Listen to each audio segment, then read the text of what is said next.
to potentially rehabilitate it. He talks about, as Rana was saying, business is a confidence game, and that confidence has been shattered. These are people who know what they're talking about, and they like Donald Trump. They just think that this is a catastrophic mistake.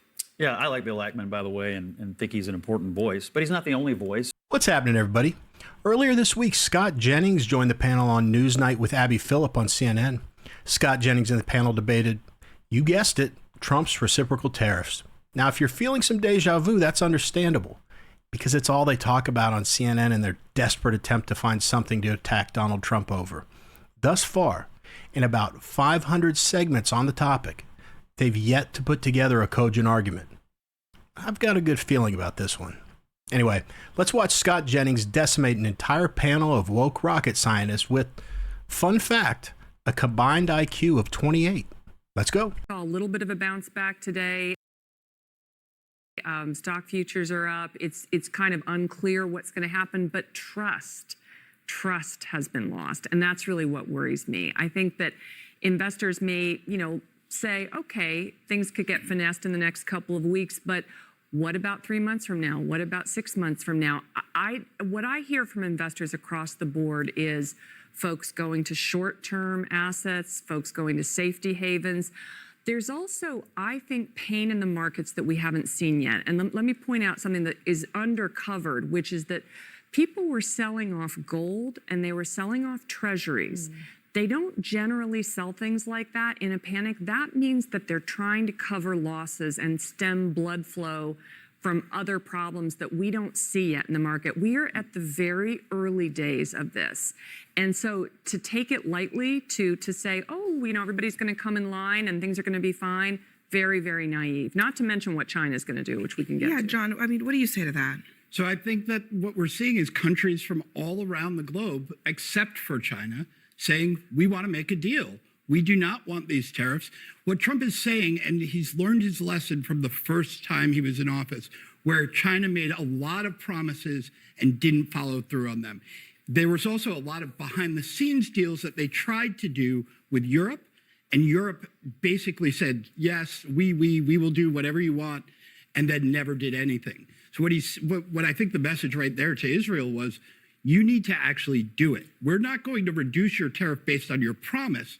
We're going to do it when we see the trade surplus that you run against us, the United States trade deficit, come down, then your tariffs will come down. Yeah, I guess a lot of people disagree that trade deficits are inherently bad. It's kind of like not great economics to assume that's the case, but that's neither here nor there, I guess. Couple of things. First of all, what we saw there with Netanyahu is classic Trump quid pro quo, the transactional president. He immediately conflated the tariff issue with the $4 billion in aid that the US gives. And we've seen that again and again and again with Europe. We've seen it across the globe. What are you going to do for me? Yeah. That's always the answer. Never mind long-standing, Canada relations, whatever. So that's the first thing. It's a transactional quid pro quo arrangement. But Peter Navarro, and it's not often I'd ever agree with Peter Navarro, but he summed it up. You can take your tariff offer right down to zero, and it won't make a darn As bit several countries have. and it won't make any difference because the real issue is non-tariff barriers. If you go down to zero on your nominal, the US exports still can't get in, and the uncertainty means people still won't be investing over here. But when you start to talk about non-tariff barriers, you get into the bigger topic of the way the whole global trading system works. And this is... Well, dear boy, I believe that's poppycock. Or bollocks. I don't do a very good English accent. So let me preface my next few comments by telling you that I am financially illiterate. Borderline financially retarded. So maybe if there are any finance guys out there, you can tell me if what I'm saying is close to the target, if I'm just making a fool of myself. So isn't it customary or reasonable to assume that investors selling off gold or treasury bonds in a situation like this one is most likely done to cover their margins? Because if I'm somewhat close to correct, her whole point is invalid. But if she's right, I still think it's a crappy argument because all she's doing is speculating and trying to regurgitate some things she heard investors say in a couple of brief conversations for the purpose of sounding smart. Now, as far as this other chap is concerned, I'm not saying that everything between the United States and other countries needs to be quid pro quo, but most do.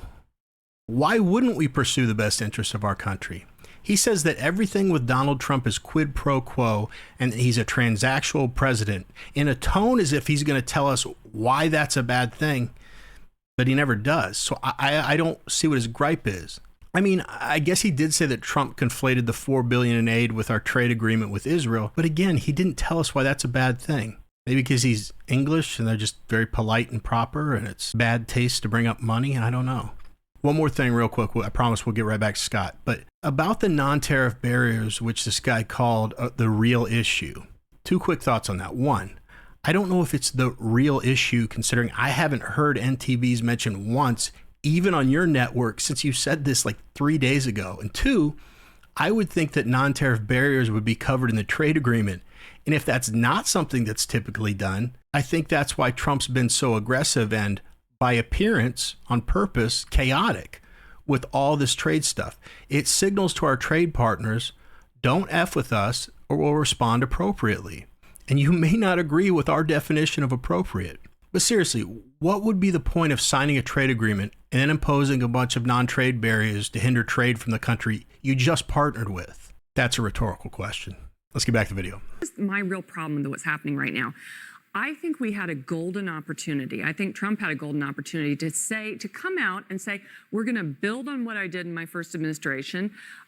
We are going to really rejigger things. China has come into the system. It's run in a completely different way than the countries, European and American, the countries that built the global trading system. We need to change this.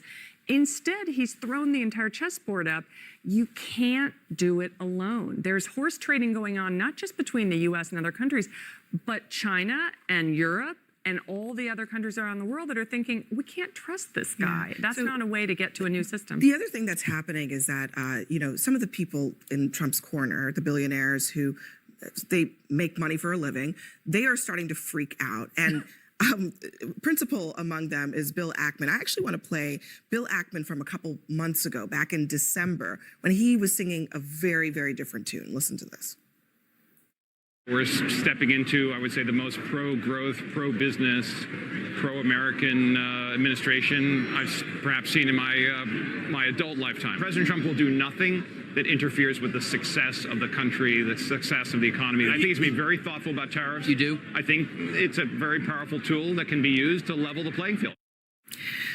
Okay, so now here we are today. He says, on April 9th, if we launch an economic nuclear war on every country in the world, business investment will grind to a halt, consumers will close their wallets and their pocketbooks, and we will severely damage our reputation with the rest of the world. It will take years to potentially rehabilitate it. He talks about, as Rana was saying, business is a confidence game, and that confidence has been shattered. These are people who know what they're talking about, and they like Donald Trump. They just think that this is a catastrophic mistake. Yeah, I like Bill Ackman, by the way, and think he's an important voice. But he's not the only voice. And, the president's getting a lot of advice from a lot of different people. But I tend to just listen to the Treasury Secretary, Scott Bessent, who was on television late this afternoon talking about now there's 70-plus countries that are calling up, wanting to discuss how we're going to deal with them in the future. And what I really hope that they wind up doing with those 70-plus countries, and it'll probably be more by tomorrow, is this. Like, listen, you need to understand, we're trying to do something different here. We think we've been taken advantage of, and we're responding to the working class of this country. If you will help us, if you will understand that we can have a fairer system here that's fair to the United States, we can align ourselves against the true enemy, which is China. And if you want to get in bed with China and think they're a trustworthy partner, that is a complete, ridiculous, stupid, terrible idea. Stick with us, be fair to us, and stick with us, and we'll align ourselves against China because they cannot be trusted. Why? I don't know if you heard Abby Phillip slide in there. These billionaires in Trump's corner. They've been trying to force this narrative forever that Trump's only looking out for billionaires and doesn't care about the average American. Look, Donald Trump knew exactly what was going to happen to the markets when he imposed those tariffs.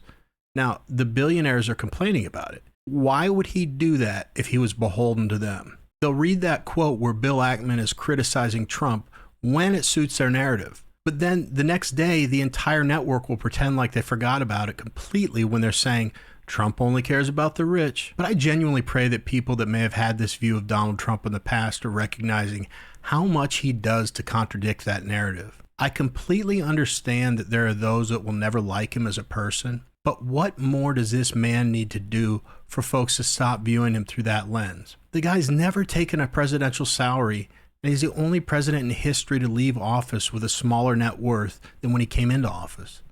What more do you need from this man? He's given and sacrificed so much, and the lack of gratitude is unbelievable. That's not how we should be as Americans. We're better than that. But hate the man all you want. No matter how much you do, he's still fighting for you, your family, and the future of our country. God bless Donald J. Trump. But how do you guys feel about the tariff situation? Are you optimistic? Are you nervous? Are you bearish on it? What do you think?